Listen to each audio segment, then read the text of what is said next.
And we're back, ladies and gentlemen, knights and scribes, to another episode of Talking Tabletops. In this one, we're going to continue with our deep dive into the Fallout role-playing game by Modiphius, but you know I like calling it Fallout 2D20. Last time we took a look at the core rules as far as what a skill check or a role-playing even is, and now we're going to pivot into the combat chapter of the core rulebook.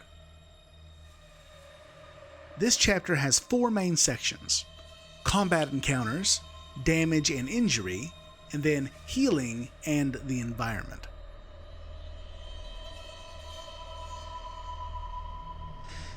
In a TTRPG, combat encounters involve characters engaging in, well, guess what? Yes, combat with their opponents and defending themselves and their allies. These encounters are structured and more rigid than typical free-form play where a character can interject at will. Instead, the encounter is broken down into rounds. Each round, each individual character will take a single turn. See, a round represents a short amount of time. The book says a few seconds, but Suede and D&D typically specify 6 seconds. For comparison's sake, however, the book also states that a minute can pass during a round at most. During these encounters, per round, this will allow all characters present to complete their chosen actions, and then combat will persist as long as it needs to, in order to become resolved one way or another. A player can attempt one minor action and one major action in each of their turns. A minor action is nearly synonymous with the bonus action, representing something quick or supportive of the main major action. For example, a minor action may represent drawing a weapon that wasn't already drawn, or aiming, while a major action will resemble something much more involved that usually requires concentration or effort, like attacking a target, defending yourself, hacking a terminal, or even picking a lock. From the top down, we are going to define the sequence of play in combat encounters and then break each of those aspects down. Number 1. We need to initiate combat. Typically, the character who initiated the combat will take a single turn before the first round. After that, there's step 2, the initiative. This is listing all of the characters in order from their initiative statistic from highest to lowest. This is their reaction time. Step 3 is going to be taking the turns. Each character, in order from highest initiative to the lowest initiative, will take their turn, consisting of minor actions and major actions. And then step 4 is to complete the round and then begin the next one. Once every character has taken their turn, the round is over. You immediately begin a new round at this point, repeating steps 3 and 4 as many times as needed to resolve the conflict. So, initiating combat, picking the fight.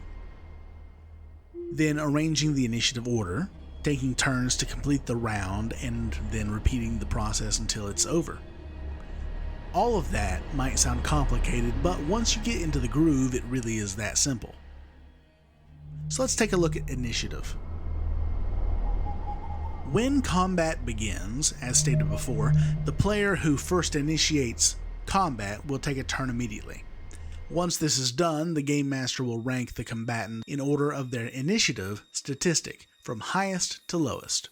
There isn't rolling for initiative, this is a set stat. Once this is set, combat begins with the first round. In each round, the character with the highest initiative rating goes first, and then goes on to the next highest until reaching the lowest ranked initiative statistic holder. If there is a tie, the GM decides which character or creature would go first, and context for the situation is always important here. Once the last character or creature takes their turn, the process will begin again, with the highest initiative holder kicking off the next round. This repeats until the end of combat by victory, defeat, retreat, or even plot. So how do you even determine your initiative statistic? Well, your character's initiative is going to be equal to your perception plus your agility, plus any additional bonuses from equipment or from perks. However, for game masters, you will sometimes be controlling creatures. Players can too, but only in specific situations. A creature NPC's initiative is equal to their body plus mind scores from their stat blocks. This is also referenced on page 336 of the core rulebook. A character NPC's initiative is calculated in the same way as a player character. However, some NPCs will have powerful bonuses to their initiative, such as named characters from the games. So then there are the actions. How do we define actions? And is that brief description from before really all there is? You might wish as much, but no. Your options in this system are very extensive. Rules as written, you may attempt one minor action on your turn in combat. However, you can take one additional minor action by spending one action point. We referenced this a bit in the last episode, but it's good to review. You can also take one additional major action by spending 2 action points, but the difficulty will change. Any test attempted on that second major action is increased by 1, showing that you are needing to push yourself beyond what is normally expected in such a short burst of time. You may also take these minor and major actions in any order you like during your turn. However, you cannot take more than 2 minor actions and 2 major actions on your turn by any means ever. You cannot take more than 1 movement action per turn as well. So, let's take a look at some of these minor actions. Minor action 1, aim. This is exactly what it sounds like, but how it works is that you will re-roll 1d20 on the first attack roll that you make this turn. This will increase your odds to hit and to critically hit. Minor action number 2 is to draw an item. You can draw one item carried on your person in your inventory, or pick up an object that is within your reach. You may also put an item away as a part of this action, like pocketing a key for the back door, or grabbing a spare Pip-Boy from a crate or a body. Minor action number 3, the interact action. Interacting with your equipment or your environment in a simple way, like opening a door that's not locked or pressing a button. Minor action number 4, move. This is the movement action. You may move up to 1 zone to any position within medium range. Alternatively, you can do this to stand up from a prone position while in combat. We're going to discuss ranges and zones a little bit later. Minor action number 5. Take a chem. Administering a single dose of a chem that you are holding, targeting yourself or a willing character within your reach. Now, if you aren't holding that chem, you actually need to draw it first. There's no, I drink a potion really quick here. Now, there are some extra blurbs here regarding the rules. As referenced in the last episode, you can spend luck to act faster. Spending luck points to interrupt the normal initiative order and taking your turn earlier in the round is always an option. You must do this at the end of another character's turn, but before your own turn in the initiative order. You cannot interrupt another player while it's their turn. Once you've taken your turn, you do not take your regularly allotted initiative slot, because you have already taken your turn for the round. You just take it earlier. When you spend a luck point to take your turn earlier, you take your turn immediately. And you can take one minor and major action as normal, and you can spend action points to take additional actions as normal. However, you are still limited to the number of actions permitted in a round and you actually can still be interrupted by anyone under the effect of the ready action as normal. Now, let's talk about prone as a concept. Craig Boone's favorite position in the Mojave, other than being at the top of the iconic Dinky the Dino T-Rex.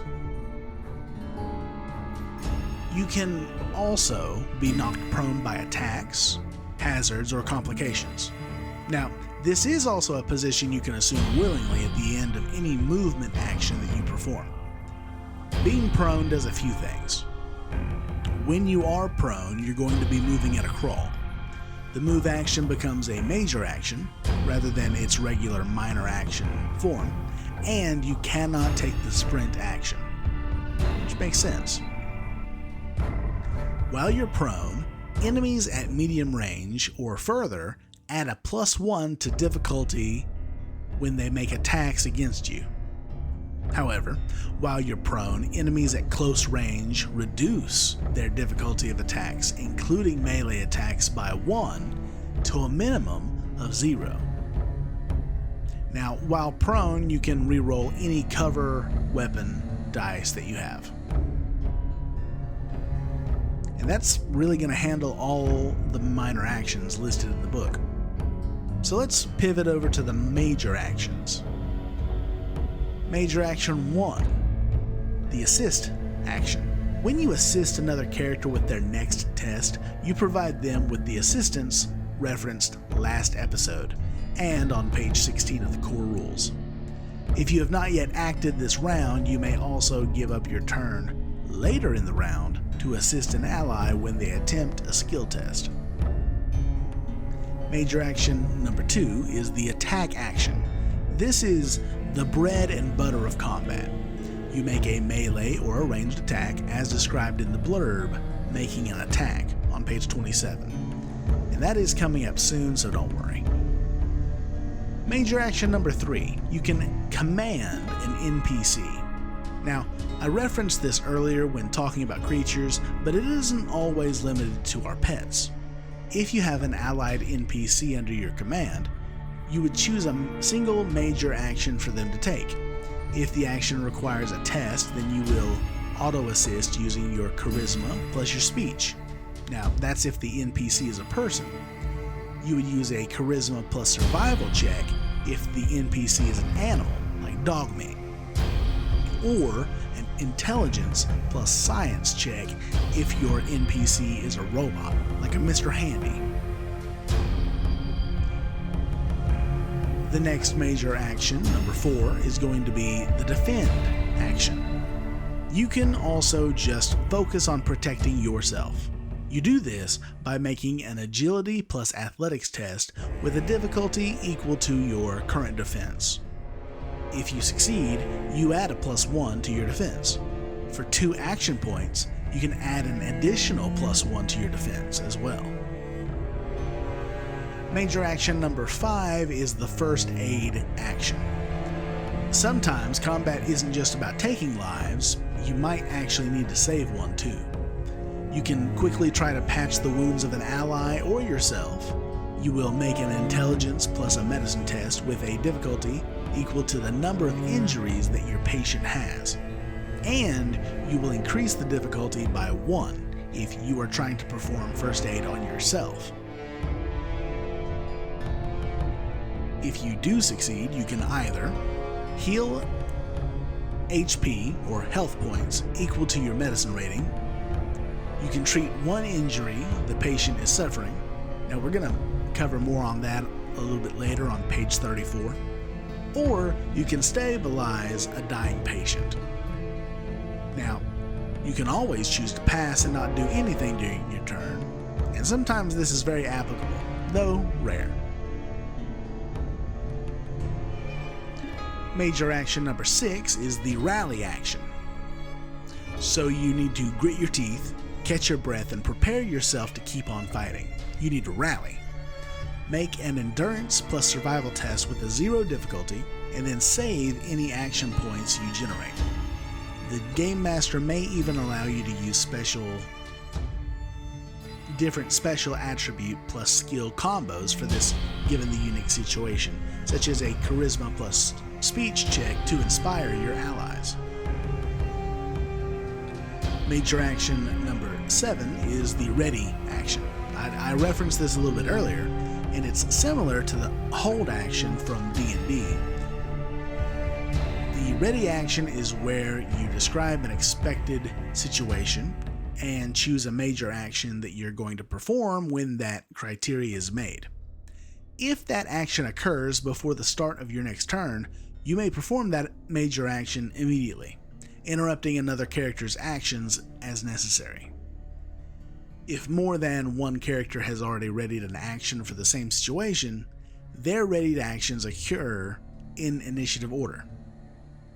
So for example, Craig Boone is watching the courier walk into Cottonwood Cove.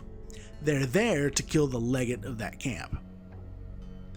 Boone readies his action for when the legate comes out of his office to take a headshot.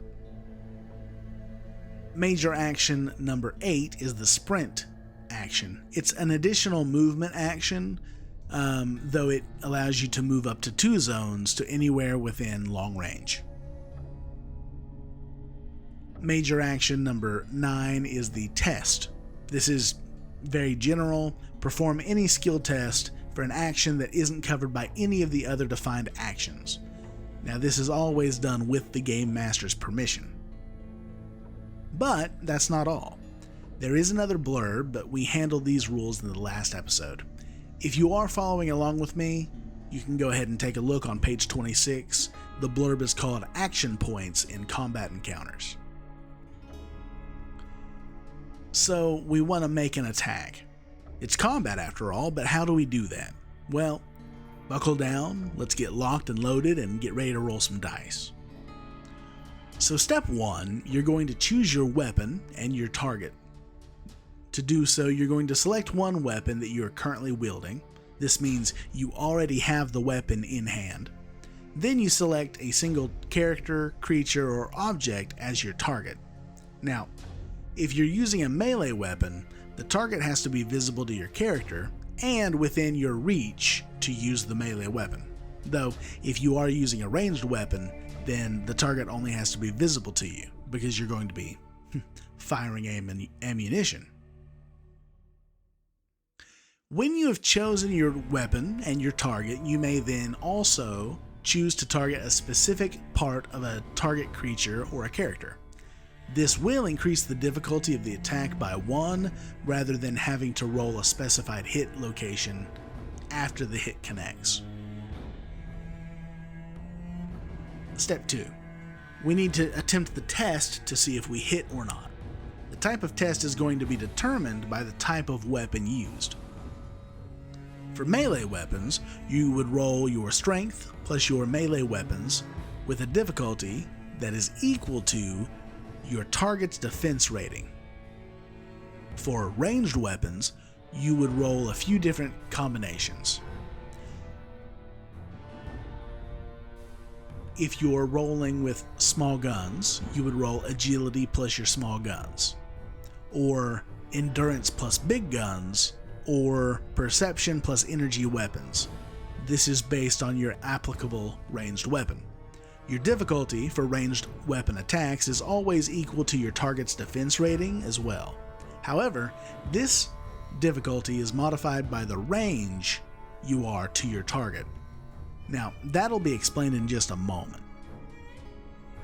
If you are using a thrown weapon, you would roll a perception plus explosives check for dynamite or grenades, or agility plus throwing for hatchets, knives, or spears.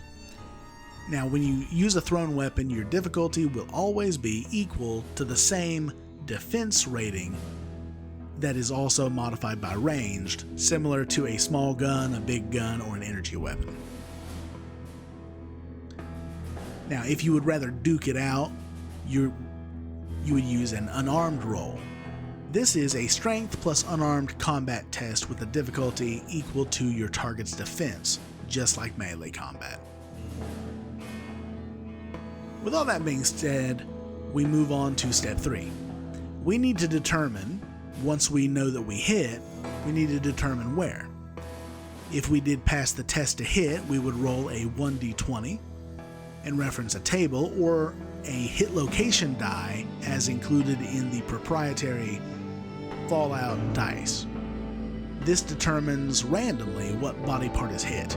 Now, don't forget, if you had chosen to hit a specific location already, then you successfully hit that desired location. Step 4 is all about inflicting damage. Rolling a number of combat dice listed by the weapon's damage rating, plus any bonuses from derived stats or from action points or ammo spent. Then you will reduce the target's HP by the total damage rolled. However, there are also resistances to consider. Once your final damage has been calculated, the target will reduce the total final damage by their damage resistance against that particular damage type, if it's applicable. Characters and creatures have different damage resistances for different types of damage, like physical, energy, radiation, and even poison. So then there's step 5. Now it is time to reduce any used ammunition. If we made a ranged attack, we need to remove 1 shot of ammo, plus any additional shots of ammunition that were spent on the attack. If a thrown weapon was used, then we simply remove that thrown weapon from the inventory, because you threw it. Anyway, let's talk a bit more about hit locations. Typically, there are 6 body parts in general that you can target as a hit location.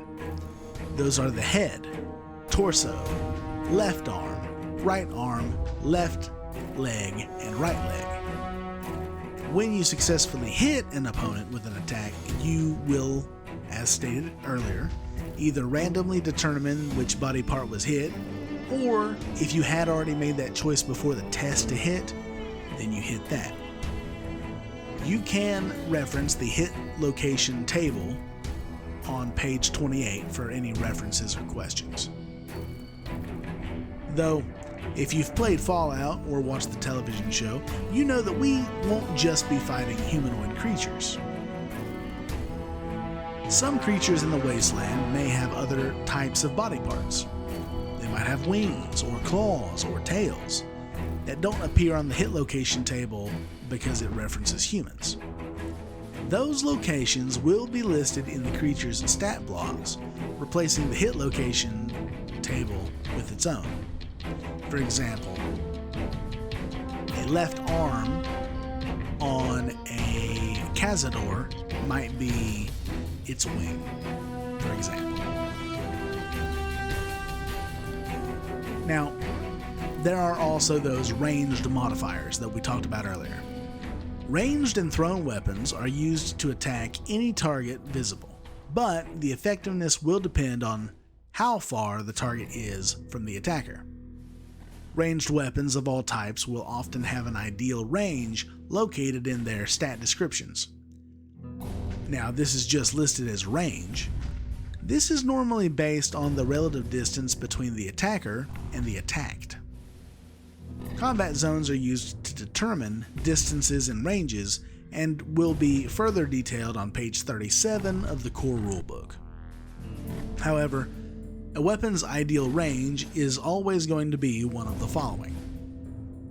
Close, shown by a capital C, the weapon is usually most effective against targets within the same zone as the attacker.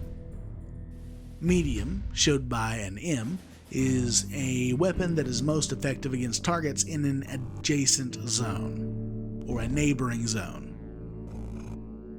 Long, shown as a capital L, the weapon is most effective against targets that are 2 zones away from the attacker. Whereas extreme is shown with an X, and extreme ranged weapons are most effective against targets that are 3 or more zones away. The difficulty of a ranged attack usually increases by 1 for each range band outside of a weapon's ideal range, whether it's closer or farther away. For example, Boone's sniper rifle is a long rifle and very deadly at these long ranges. But it would be very awkward and unwieldy in actual close quarters combat. By the same note, while a pistol is going to be great at close range, it will begin to suffer at larger distances. So let's take a detailed example from the book. A scoped hunting rifle with a long range will add a +1 to the difficulty of its attacks at medium range or extreme range. And they would add a +2 to the difficulty of attacks at close range, whereas a shotgun with a close range will add +1 to the difficulty of attacks at medium range, and then +2 at long range, and then +3 at extreme range. There is also a quick reference guide on page 28 of the core rulebook. Okay, so let's talk about combat dice. These are going to be the small d6s that we roll for damage, and they're typically shown as the Vault Boy logo on the core rulebook pages. When an attack actually hits its target, you're going to inflict an amount of damage which is determined by the weapon's listed damage rating. This rating is described as a number of the combat dice. Normally in the rules, these are abbreviated with the blue and yellow D6 symbol with the Vault Boy face. If you don't have the proprietary dice that are made for the game, don't worry, you can use any D6, you just need to be able to reference the table showed on page 29. When you do hit, roll all of the combat dice for the attack as a single dice pool, and you're going to total up the result. This is the total amount of damage that you are inflicting on the target for that attack. In addition, any effect symbols, that's going to be the actual face symbol on the combat die, that will activate any special abilities for that weapon. These are typically referred to in the rules as damage effects and are listed for each weapon in its own dedicated stat block. So let's take a look at an example. The laser gun has a damage rating of 4 combat dice with the piercing 1 damage effect. When the sole survivor hits with their laser gun, the player is going to roll 4 combat dice and they're going to total the result. They roll 1 damage, a blank, and then the Vault Boy face, which is going to end up inflicting 3 damage and activates the piercing effect from the laser gun stats, which the piercing effect will ignore 1 damage resistance of their opponent's armor. So let's review that a little bit more. 1 bullet hole symbol plus 1 bullet hole symbol plus a blank plus the Vault Boy face equals 1 point of damage for each of the bullet hole symbols, nothing on the third since it's blank, and then a 3rd point of damage from the Vault Boy. That point of damage will also resist 1 point of DR from the target because, now let's say you take a kick to the head. You are momentarily dazed and lose your normal actions in your next turn, though you may spend action points for extra actions as normal. Further, you cannot see clearly and increase the difficulty of all tests which rely on vision by +2. If you ever got crippled in the head in one of the video games, you know this by getting that kind of a glare and blur effect. All of these effects last until the injury has received medical attention, which will be handled a little bit later on page 34 of the core rulebook. Okay, but what does it mean to be dying? Well, that is a big question about life, but for now let's just keep the questions for the system. When your character is reduced to 0 HP, they are going to suffer an injury to the location that was struck to take them down to 0. And then they fall prone and start to die. If they suffer a critical hit and are reduced to 0 HP, they're going to suffer 2 injuries. One for the critical hit itself, and then one for being reduced to 0 HP. While dying, a character is unconscious. They can't recover HP from the first aid action and can't take any actions whatsoever. Also, at the start of each of your turns while dying, you must attempt an endurance plus survival test. with a difficulty equal to the number of injuries they have, and with a complication range of 19 to 20. If you pass the test, then you survive, but you're still dying. However, if you fail, your character dies. If you suffer any additional damage while dying, you immediately gain 1 additional injury, in addition to any injury caused by another critical hit. Okay, so we've taken damage, but it isn't the end. Not yet. There are a number of ways that you can recover. In the middle of combat, stim packs and first aid are the only ways to heal. However, outside of combat, you have several different options. The medicine and survival skills are the most useful skills for healing overall. Let's focus on combat first. During a combat encounter, you can use the following actions to restore health and treat injuries. You can take a chem. A number of chems, most commonly stim packs, can be used in a hurry in combat to restore health points. Taking the minor action allows you to administer the chem to yourself or to a willing creature within your reach. You can perform first aid. You can try to quickly patch the wounds of yourself or an ally. This is attempted with an intelligence plus medicine check with a difficulty equal to the number of injuries that your patient has. Now, you increase the difficulty by 1 if you are trying to perform first aid on yourself. If you do succeed, you can do one of the following. You can stabilize a dying patient, you can heal health points equal to your medicine rating, or you can treat 1 injury that the patient is suffering from. So what is stabilizing the dying? Well, when you use the first aid action, you can attempt to stabilize a dying character. This is going to require an intelligence plus medicine test with a difficulty equal to the number of injuries that the patient has overall. Passing the test will restore the character to 1 HP and they are no longer dying. And their player no longer has to attempt those endurance plus survival tests to avoid death. However, the character will remain unconscious and unable to take actions. Now, if radiation damage has reduced their maximum health points to 0, they cannot be stabilized until their maximum health points are above 0 by healing the radiation damage. Rads are no joke. 3Dog told us so. Tick tick tickety means get the hell out of there. Now, if you stabilize the patient, you can spend action points to heal additional health points. You can heal 1 HP for every AP spent.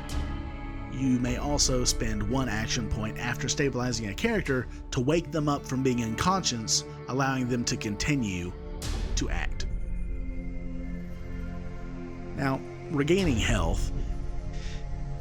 You can use the first aid action to heal a character's health. Passing an intelligence plus medicine test will heal a number of HP equal to your rank in the medicine skill, and an additional 1 HP for every action point you spend. However, you can only heal the HP of a stable character. Now let's say you want to treat an injury. You can attempt an intelligence plus medicine test to treat an injury sustained from a critical hit. Passing the test allows a patient to ignore the penalties of their injury. Any injury treated using first aid is not fully healed. It's merely been patched up so that it no longer imposes a penalty. Now, whenever a character suffers any damage to a location which has a treated injury, roll 1 damage dice. If you roll an effect, the damage has reopened that wound and the character is injured again. Completely recovering from an injury is going to take time. Now, there are 2 additional blurbs here on page 34, all about stim packs and then the process of healing a robot. So let's go over those. As we know, stim packs are incredibly useful pieces of medical technology. Described in more detail on page 169, you can use a stim pack or similar forms of medication in one of 2 ways. By taking the Take Chem minor action, you can simply inject the stim pack and receive the instant result. Your character or a willing patient immediately recovers 4 HP, or it treats 1 injury. If the person injected was dying, then they stabilize immediately. Stim packs are no joke. Now, With the first aid major action, you also may administer a stim pack as a part of this action. The patient will immediately regain those 4 hit points in addition to any other effects, and any action points spent to heal additional health points are actually going to end up healing twice as much. So that's going to be 2 HP per action point spent rather than just 1. It's important to note that robots cannot be healed from stim packs, but you can use robot repair kits for the same benefits outlined here. And speaking of those rules, let's go into those a little bit more detailed. When you're healing a robot, they can't recover from injuries naturally. They require maintenance to restore damage. Attempting the first aid action on a robot, a suit of power armor, or any other large machine like a vehicle is going to require an intelligence plus repair test with a difficulty of 2. Now, this difficulty will increase by +1 for each injury the machine has suffered. Passing the test restores health points equal to your repair rating, just like medicine. This treats an injury or stabilizes a dying machine. Now, machines can't use chems, though a repair kit functions for machines like stim packs do for the living. Machines cannot heal through eating, drinking, rest, or medical attention. Outside of combat, an hour's work on a damaged machine restores HP equal to twice the repairer's repair skill rating. Now, there are lots of other ways to recover. As far as long-term recovery, there are 3 ways a character can heal, and they're pretty much in line with the setting. They would require rest, food and drink, and medical attention. Rest is usually the easiest way to recover from damage, though it is a slow process. If you can actually find somewhere to sleep for at least 6 hours, you can regain all of your lost HP. Though, with a standard 8 hours of sleep somewhere safe and comfortable, like your own bed in a settlement that you belong to, you are considered well rested, which is going to increase your max HP for +2 until you sleep next. When you do sleep, if you have any injuries that are treated or otherwise, make an endurance plus survival test with a difficulty of 1. Now, this complication range on this test is going to increase by 1 for each injury that has gone on untreated. If you do succeed, you may recover from one of those injuries plus an additional injury for every 2 action points spent. Now, the difficulty of the test is going to vary based on how active you were during the preceding day. Feel free to check out the table on page 35 for the injury recovery difficulty examples, which are generally going to range from a difficulty of 1 to 4. It's also important to note that you may only sleep once in any 24-hour period. However, you should beware. Going without sleep for long periods of time can also be harmful. Now, we are going to check out that aspect of the game in the survival section in a future video. But for now, we've covered resting and sleep. Let's focus on food and drink. As it even states in the book, proper nutrition isn't very common in the wasteland. A decent snack, a hearty meal, or a refreshing beverage is still a vital part of life. It is also valuable in the way to recover health, just like in the games. Food and drink will restore HP as listed in their description. They are further detailed on page 149 of the core rules, but it is important to note that food and drink cannot be consumed in combat. That is reserved for amazing people like the ghoul or a video game protagonist. However, you should beware. Some sources of food and drink are irradiated, especially if consumed raw or uncooked. If you have to, roll 1 damage dice when consuming irradiated food or drink. And if you roll an effect, you're going to suffer 1 radiation damage that will ignore any resistances from equipment or armor because you are willingly bringing that irradiation into your body. Okay. So what about medical attention outside of combat? Characters are sometimes going to require long-term medical care if they've been injured. if they've been poisoned, or if they've contracted some sort of a disease. A single character can provide medical attention for a number of patients equal to their medicine rating. For injuries, each day of rest and medical attention a patient receives allows you to assist their endurance plus survival test at the end of the day to heal their injuries. And this is going to be using your own intelligence plus medicine target number. For poisons and diseases, you may also assist the patient's endurance plus survival tests to help them recover. If the patient spent the entire day resting, then they reduce the difficulty of this test by 1, allowing them to recover more quickly. Now, that'll be covered in more detail on page 194.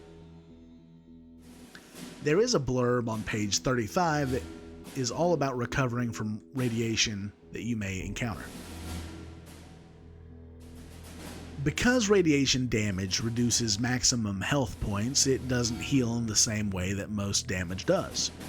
The effects of radiation damage don't heal naturally at all. Radiation damage can only be removed by administering Radaway or other chems or consumables that remove radiation damage. When you heal HP and remove radiation damage at the same time, you remove the radiation damage first, and then you resolve the health point recovery. Okay, now that is a lot of information. So let's take a moment, let's stretch, blink, pause this video, get some water. Now if that's irradiated, then grab some sunset sarsaparilla. That can't be irradiated by the laws of New Vegas. Okay, are you ready? Are you sure? Alright, we're in the home stretch. We're going to be talking all about the environment. And no, not nuclear winter or something like that. We're going to talk about the environment as it exists in combat. In combat, knowing where everyone is can be extremely vital. Many tables will incorporate theater of the mind. Others will use actual maps, be them virtual or digital. Fallout, the role-playing game, is going to use a system of zones to divide up combat environments and measures movements very quickly and easily. And you can do this with or without a physical map. It's somewhat similar to that of the Star Wars RPG by Fantasy Flight Games. Now, by the way, if you would like a system deep dive on that, definitely let me know below. Going back, each combat encounter happens in a single location. I mean, this might be a ruined building, a city street, an area of the wilderness, or even the atrium floor of a vault. The location is going to be divided into several zones based on the terrain and features present in that area. For example, the book gives the environment of a vault. Now, a vault may treat individual rooms and sections of corridors as separate zones using the internal walls and doorways as dividing lines. While combat encounters on a city street may focus their zones around features like a burned out vehicle, the fronts of buildings, and then alleyways. Zones aren't necessarily fixed in size, but are rather as large or as small as they need to be to describe the terrain, and they can be as varied as needed to accommodate the space for the encounter's environment. So for example, combat in a forest may be divided into many smaller zones among trees, and a couple of larger zones for clearings. Larger zones like this helps convey quicker movement and easier target acquisition in these open areas, while smaller zones convey cramped conditions and shorter lines of sight. Another example, just from my recollection, would be probably the hardware town in Fallout 4. The first room, which is the front door all the way to the counter, might be one zone, whereas the employee area just behind the counter might be its own zone, and then the larger warehouse could be split between upper and lower floors. Usually, zones are easy to describe if not using a physical map. They take a few seconds to narrate the space and their relative positions, or they can even help you sketch out a very, very rough map. Now, you can always use a proper map and point out which segments count as a zone. Distance and ranges use descriptive terms to measure distance in combat. These are usually relative to the object's placement within the zone. Range is measured in the following 5 categories. This is similar to how we described the range distance for ranged combat. Reach is when an object or character is within arm's length of the character. You can interact with objects and make melee attacks within your reach. Being in reach of an enemy is disruptive to ranged attacks and tests, which adds a +2 to the difficulty of any test that isn't a melee attack. Close range represents any distance within the zone that you're in, a distance of 0 zones. Medium range is any distance to something in the zone that is adjacent to your current zone. Or, for example, the front door of Hardware Town to the back of the employee area. Long range. Medium range is a distance of 1 zone. Long range represents objects 2 zones away from your current zone. And then long range is going to be a distance of 2 zones, with extreme range existing any objects beyond long range, which is typically a distance of 3 or more zones. But how do we move? When you move into a zone as a part of the movement action, you can move your character within reach of any object within that zone. So, when using the move minor action to move into an adjacent zone, you can move to any point in that zone. Equally, when using the sprint action, you can move to any point within a zone that is 2 zones away. This could put you into reach with an enemy or an object if you need to. However, there is more to environments than simple zones and distances.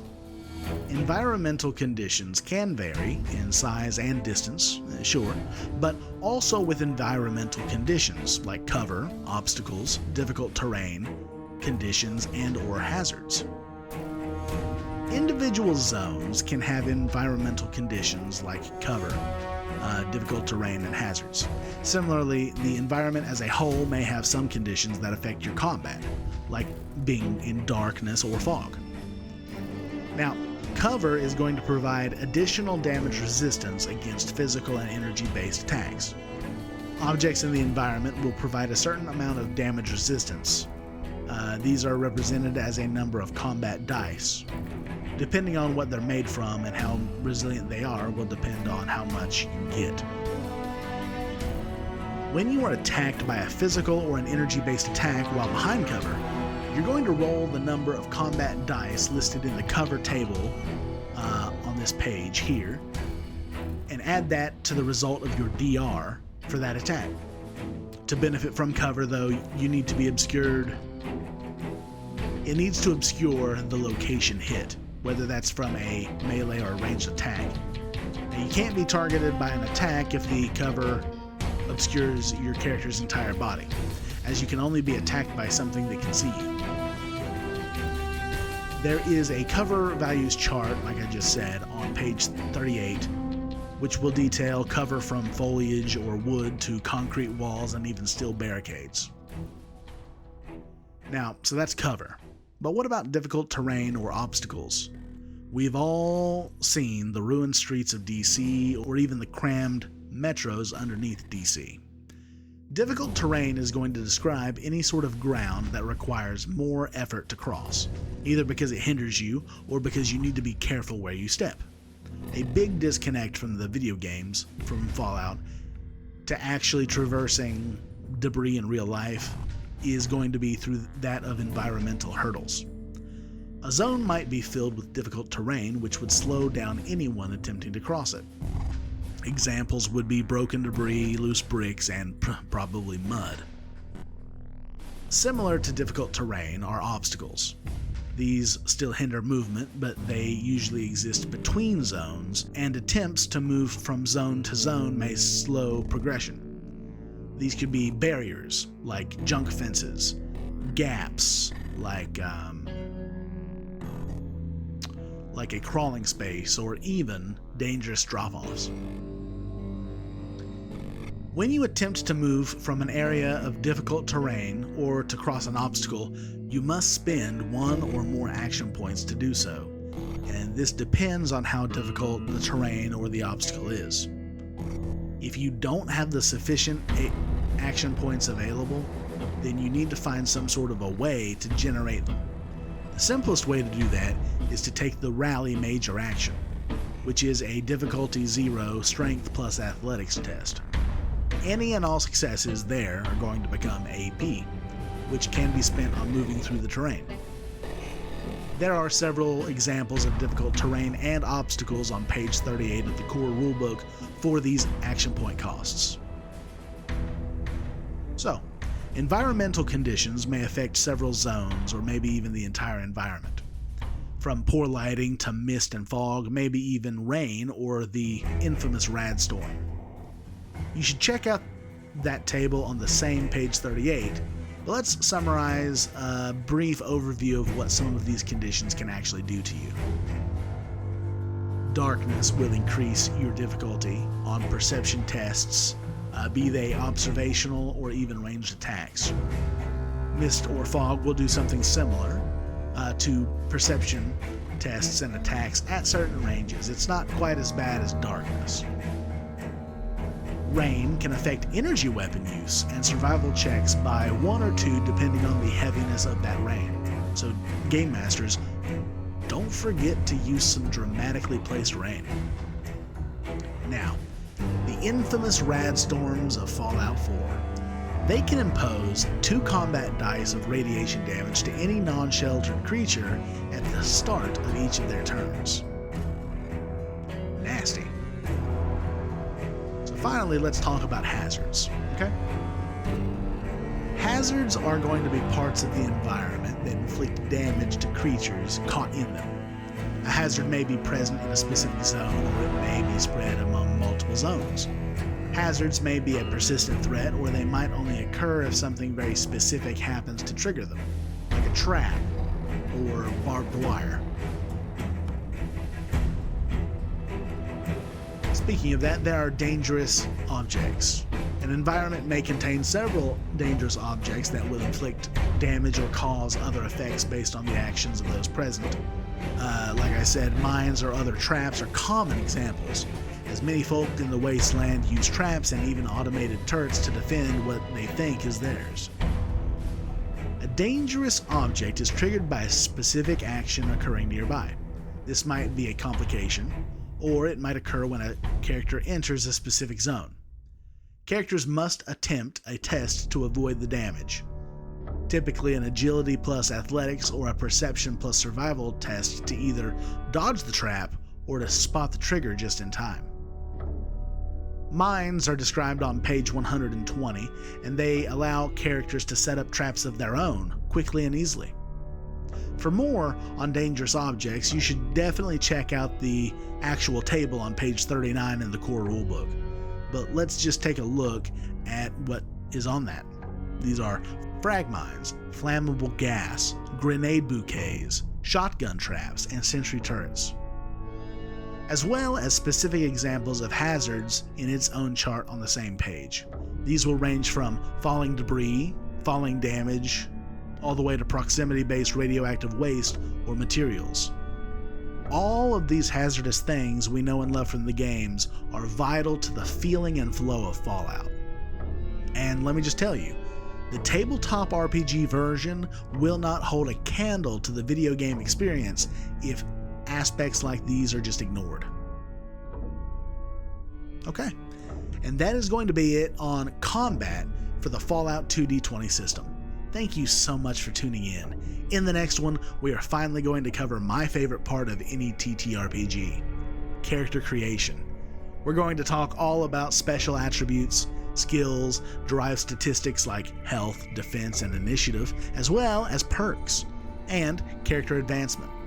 Then we'll take a swing at making a character and looking into the origins and perks that make up specific characters. I'm thinking that we're going to take a look at making either Henry, from my Fallout 3 and New Vegas playthroughs, or Sam from his own NCR Let's Roleplay series. Well, ladies and gentlemen, Raddies and Ragers, thank you again for tuning in. Like the video and comment below to keep the conversation going. How do you like this combat system? Have you ever ran anything in it? What is one situation from Fallout you can almost see as a few rounds? Let me know. Subscribe for more and ring the bell. And as always, keep telling stories.